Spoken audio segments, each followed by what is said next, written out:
അത്യുന്നതൻ്റെ മറവിൽ വസിക്കുകയും സർവശക്തൻ്റെ നിഴലിന് കീഴിൽ പാർക്കുകയും ചെയ്യുന്നതാണ് നമ്മളെ 91 സങ്കീർത്തനത്തിൽ ദൈവവചനം പറഞ്ഞിട്ടുള്ളത്. നമ്മൾ ആ ദൈവത്തിൻ്റെ ചിറകിന് കീഴിലാണ് ദിവസവും ജീവിക്കുന്നത്. ആ നല്ല കരുതലുള്ള പിതാവ് നമ്മളെ ഒരിക്കലും കൈവെടിയില്ല. കോഴി തൻ്റെ ചിറകിൻ കീഴിൽ കുഞ്ഞുങ്ങളെ പുലർത്തുന്നത് പോലെ കർത്താവ് ആ ചിറകിൻ കീഴിൽ നമ്മളെ പുലർത്തും.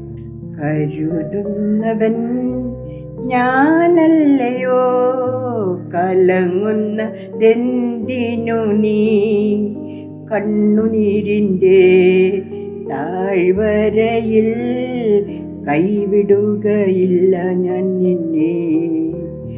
അബ്രഹാമിൻ്റെ ദൈവമല്ലയോ, അത്ഭുതങ്ങൾ ചെയ്യുകയില്ലയോ. ചെങ്കടലിലും വഴി തുറപ്പാൻ ഞാനിന്നും ശക്തനല്ലയോ. കരുതുന്നവൻ ഞാനല്ലയോ, കലങ്ങുന്നതെന്തിനു നീ, കണ്ണുനീരിൻ്റെ താഴ്വരയിൽ കൈവിടുകയില്ല ഞാൻ നിന്നെ.